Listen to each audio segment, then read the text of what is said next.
Ya Rasulullah, Ya Habibullah,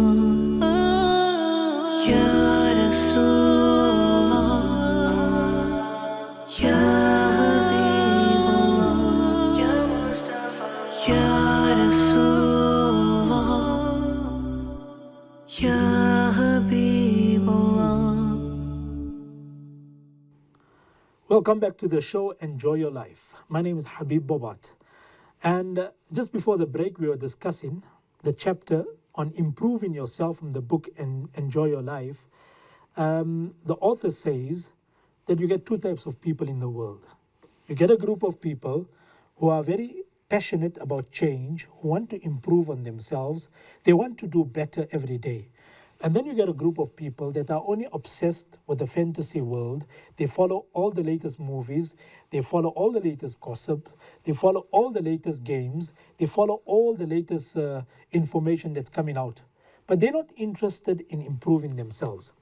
So after drawing this particular preamble, the author says, Dr. Abdurrahman Al-Arifi, in the book Enjoy Your Life, he said, Ta'al, let's go and analyze the life of these people. And وانظر إلى حال الأول وحال الثاني بعد 5 سنوات.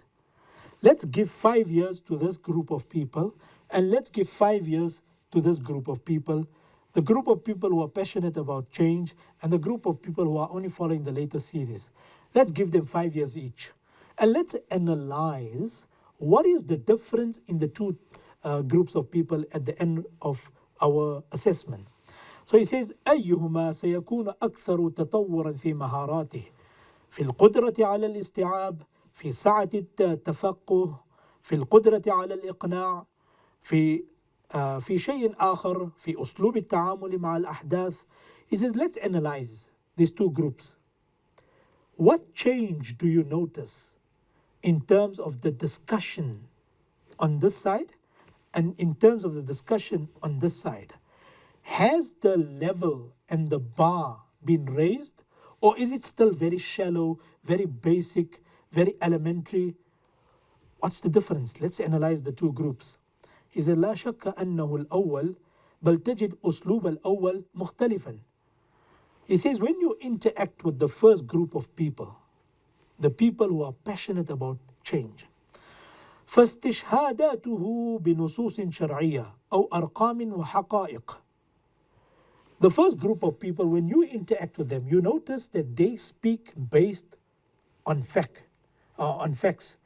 When they speak, they are quoting Quran, they are quoting Sunnah, they are quoting positive stories, they are quoting, their discussions is rooted in fact. You know, they don't shoot in thin air, and they're not shooting from the dark. When you talk to them, they are very grounded. They speak to you that which benefits you. They tell you, I read a book about a particular habit. The other day I was reading a magazine on this particular topic. I came across a very interesting article on the internet. The other day I saw a very beneficial clip. When you talk to them, this is what you hear. Something beneficial. Something that's going to benefit you on your side. And he said, when you talk and you interact with the second group of people, أما الثاني فاستشهاداته بأقوال الممثلين والمغنين. When you talk about sitting with the second group of people, what do you hear? It's the latest film. It's the latest series. Who's this actor. This particular dialogue. This particular event. So when you're interacting with the second group of people, all you see and all you get to hear is the latest gossip, the latest cars, the latest mobile, the latest trend on social media, the latest film, the latest addiction, who's wearing what, who's doing what, who's going on holiday. This is what you hear from them 5 years later. So the author says, ثُمَّ تَأَمَّلْتَ الْعِبَارَةِ. He says, one day I was sitting, the author says, one day we were sitting as a group of friends. And there was a man who used to watch a lot of series and films and episode, and we were having a dini discussion, a religious discourse. So this friend, he suddenly said in the midst of the discussion, he said, اسعى يا عبدي وأنا أسعي معك. اسعى يا عبدي وأنا أسعي معك. He said, work hard and Allah will work hard with you. And he said, this is والله يقول هكذا. So we all started laughing, and we said, this is not a Quranic ayah. ليس هذا من القرآن بل هي مقولة. The author says, we told this man, hey, listen man, this is not a Quranic verse that you are quoting, اسعى يا عبدي وأنا أسعي معك. This is not Quran. So he got embarrassed and he felt awkward and he kept silent. Dr. Abdul Rahman, the author of this book, says, ثم تأملت العبارة. I started thinking about where did this man make the reference that work and Allah says, I will work with you. How did he reach this conclusion that this is a Quranic ayat? So he said, I started thinking and thinking about it. فإذا الذي ذكره هو مثل مصري أو كما يقولون مصريون. So هو مثل مصري. This is a Egyptian quote that he picked up from one of the series that he was watching. He was watching an episode somewhere, and this particular stanza or this particular quotation stuck with him from that particular film or that particular episode. And he quoted it as a Quranic ayat. And he said, what an embarrassment this was. And this is basically how it impacts on yourself when you are so obsessed with a particular way of living in life. So he says this is what you come across when you sit with people who are only interested in a particular aspect of life. So he says you can expand this example to many other things in life.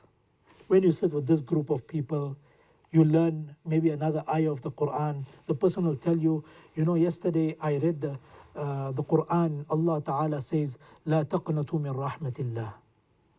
O my servant, don't be despondent in the mercy of Allah Ta'ala. When you hear this, you'll be motivated. You would want to change, isn't it?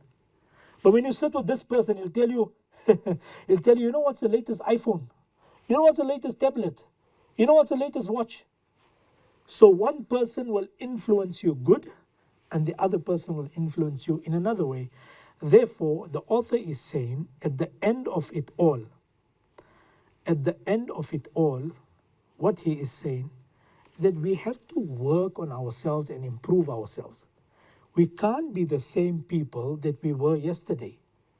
And we can't only be progressing in terms of one aspect of our life, but we got to improve ourselves on all fronts.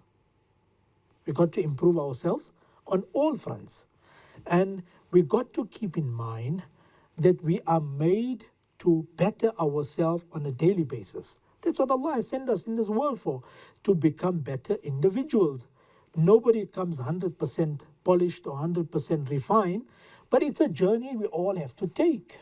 And we all have to improve on ourselves, and we have to ask ourselves, what am I doing differently today in terms of my salah, in terms of my zakah, in terms of my charity, in terms of my akhlaq? Am I the same person I was with my wife, or am I the same partner I am to my partner when I was 10 years ago with them? Am I the same business partner I was 10 years ago? Am I the same person I was 10 years ago?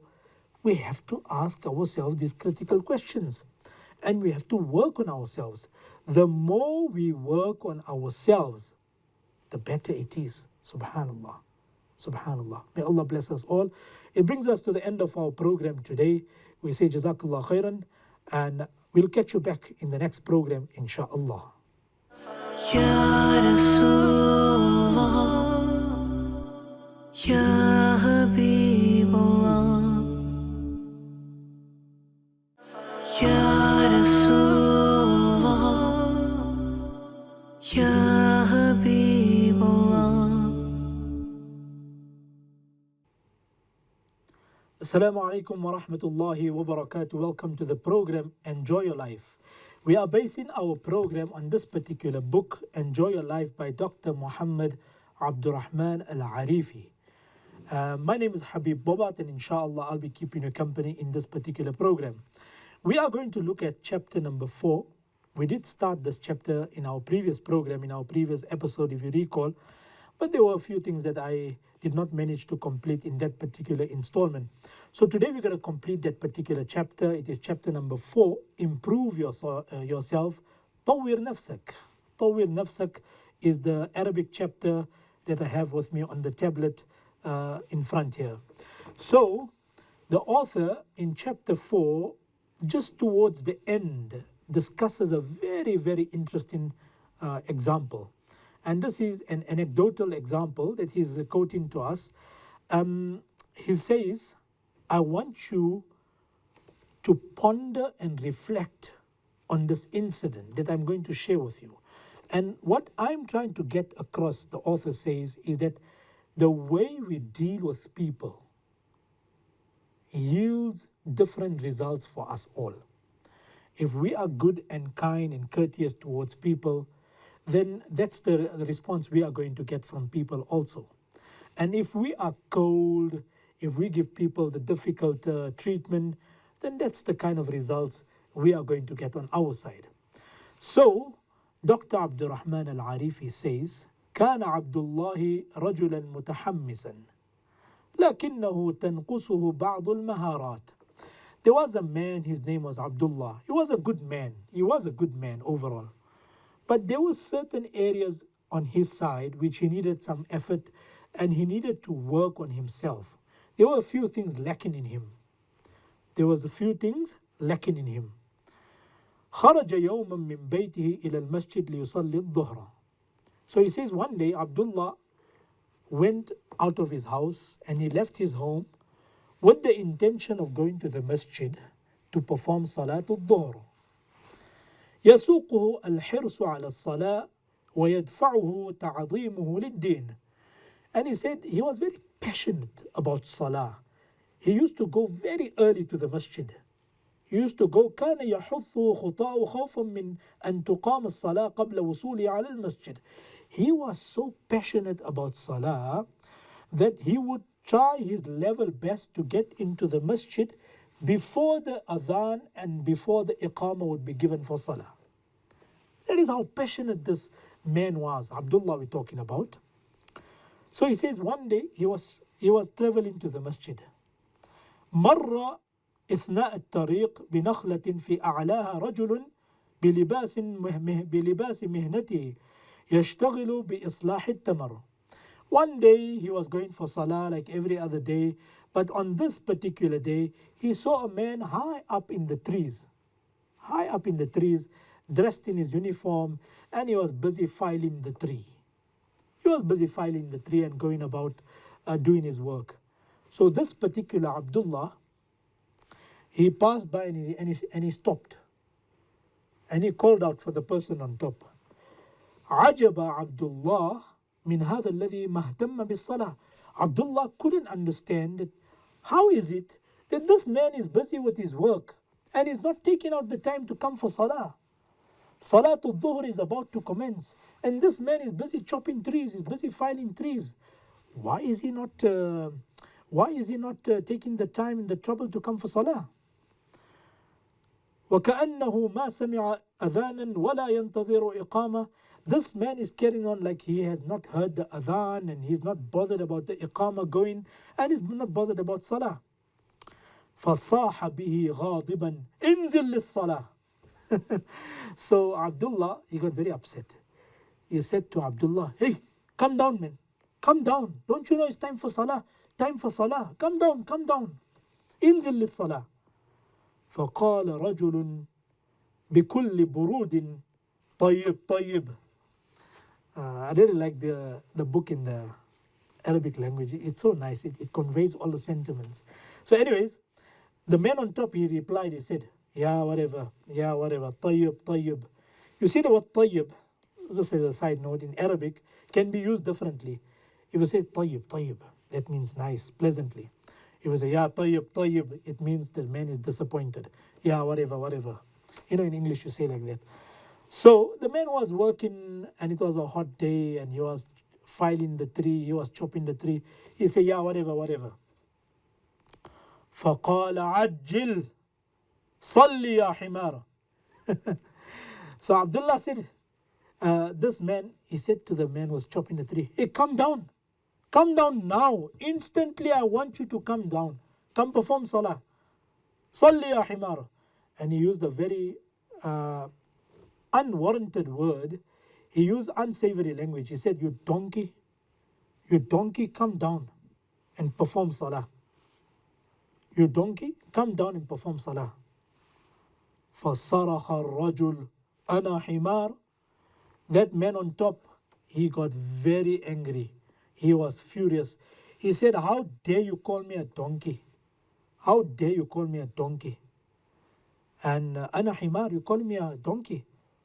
ثم انتزع عسيبا من النخلة ونزل ليفلق به رأسه.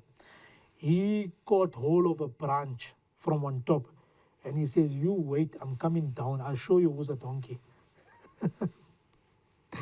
He got upset. غطى عبد الله وجهه بطرف غطرته لئلا يعرفه. So Abdullah downstairs got very scared, and he quickly took his scarf and he covered his face so that the person on top could not recognize, and he quickly left. He ran away. وخرج عبد الله إلى المسجد. So Abdullah went to the masjid. We all like stories, isn't it? Don't you want to know what happened? Let's carry on. مر بالنخلة فإذا الرجل فوقها. So this man, he left and he went to the masjid. And this man came down. He was very upset. He could not find Abdullah. He went home. He did end up reading Salatul Dhuhr. And he came back and he carried on with his work. نزل الرجل من النخل غاضبا ومضى إلى بيته وصلى وارتاح قليلا. He went home, he read Dhuhr, and he lied down and he took some rest. ثم خرج إلى نخلته ليكمل عمله. After lunch, he came back and he started filing the tree and chopping the tree further to complete his work for the day. دخل وقت العصر وخرج عبد الله إلى المسجد. Now comes the time of Salatul Asr. This was Dhuhr. Now comes the time of Salatul Asr. When Salatul Asr ended, Abdullah left his house again to go to the masjid. And you can imagine what happened this time around. Well, we'll talk about it after this break. I want you to stay glued to your screen and follow the story through. And more importantly, we need to understand what the author is highlighting through this incident, that how it impacts on our character and our akhlaq and our dealing with people. Stay tuned. Ya Rasul,